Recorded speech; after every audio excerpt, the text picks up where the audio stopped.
We'll get your reaction, Stephen, to Man City's 2-0 home defeat to Liverpool in the Premier League last weekend.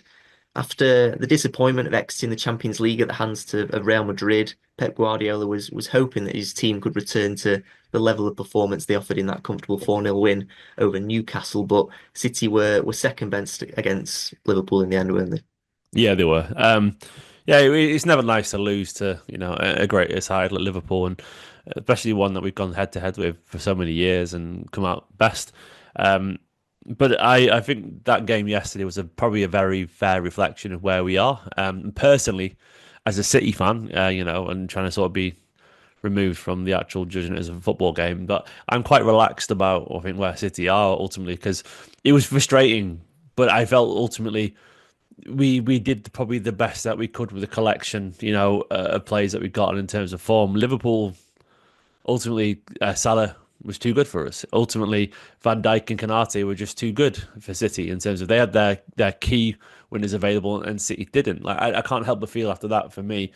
If City did a lot of good in that game in terms of keeping the ball right well, progressing up the pitch well. I think Guardiola said as well that he felt like he saw his team, and I get why he'd say that. For a lot of people, you could sit there and go, "Yeah, but we didn't create anything. It's quite dull, blah blah blah." And I actually agree with all that too. But I still feel the main difference is, if Rodri and Haaland were available, and I know ifs and buts and so on, attacking midfielder in form, which isn't, Foden or De Bruyne right now, and a settled defence, and it's probably a very different game because it's just that lack of extra quality, I reckon, is holding City back right now. So as much as it was a painful defeat, it just felt fair. Like I didn't feel hard done by it, and it felt like that's just the level we're at right now. City have done that for so many teams over the years, where they could turn up and they have a pretty good game when they get at the opposition, and City win 2-0 anyway. And because we've got Haaland and De Bruyne who can just play a pass out of nowhere, and it felt like that's what happened to us. Salah just did that to us yesterday, and it's a bit sobering, but it's the reality. And I sort of made my peace with that really. So as much as yesterday was frustrating, and it showed exactly where we are. I don't think there's any real problem with that in the long run for City because this season's about finishing the top four, and any further sort of reminder of where we're at is also where we need to be. And I watched Liverpool yesterday. I was like, well, we need that quality that they've got to keep a clean sheet and to score a goal because that's mainly where they beat us. That added extra bit of quality. Yeah, and although it's been sort of a disappointing season for City overall, Guardiola said after the game that he sees a bright future for Man City. And do you agree with him on that? What have you seen in recent weeks that do you think backs that up? Yeah, I mean, it must sound weird to a lot of people watching this thinking you just lost 2-0 to Liverpool, so it doesn't make any sense. I think to me is I've shifted where I'm at as a fan now. And my expectations have shifted because I don't see City as a side that can win the league right now. Because of various factors. The squad clearly needs a bit of a refresh. Injuries, form, the expectations have just shifted. Like, I think City are a top four side now, potentially. And we are. I think the form is still pretty good. If you remove Arsenal, Liverpool, I think it's one of the best in the league, if not the best. So we're doing all right, and we're still a top four side, but we're just not a side as good as that. So that is where good as Liverpool are. That's where my expectations are right now. I understand why Guardiola feels that way, and I think for me it's all about the context of looking forward. And once again, it was a young team. Kevin De Bruyne aside and Nathan Ake.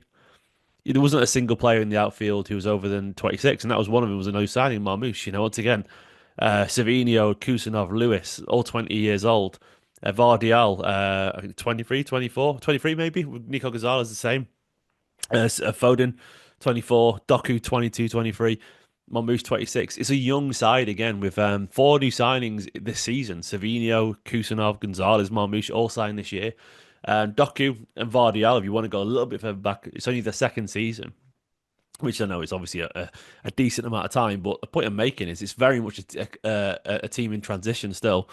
And I am very willing right now to be fair and judge this side for who they are currently and where they're going to be as opposed to against the standards of previous sides. You judge them against the standards of previous sides to get there again, but I'm not going to get disappointed that a back four of Rico Lewis, Kusanov, Ake, and Vardiol isn't as good as the Kanji, Kyle Walker, Diaz, Stones in their very best, because it isn't yet.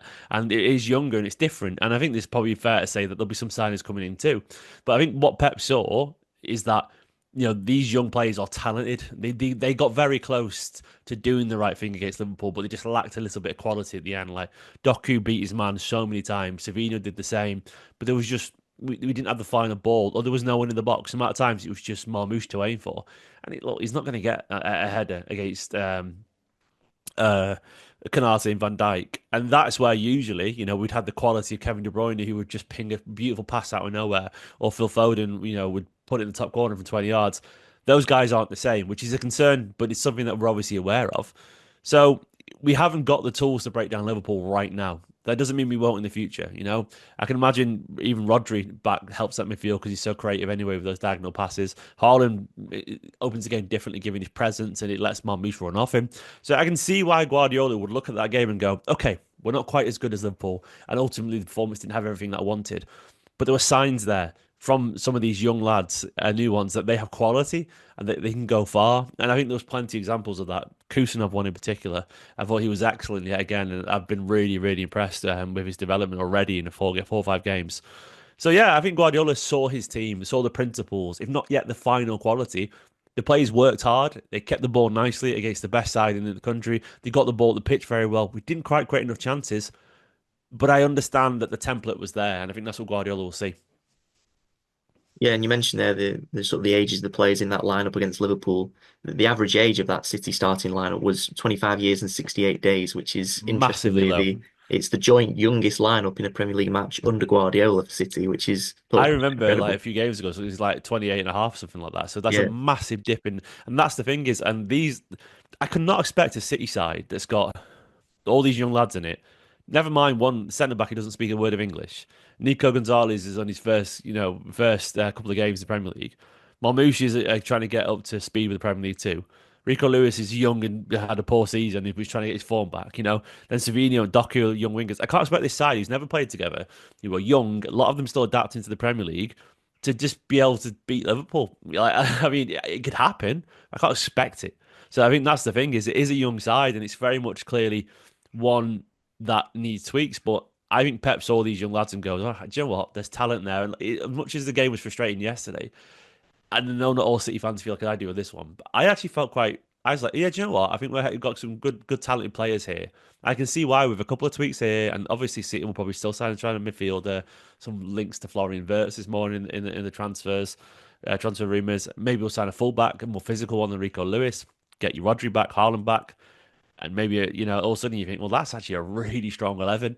And I can see why Guardiola just will be feeling quite positive about it, because he saw his team, the way that he wants his teams to play, even if it wasn't necessarily the required ultimate quality.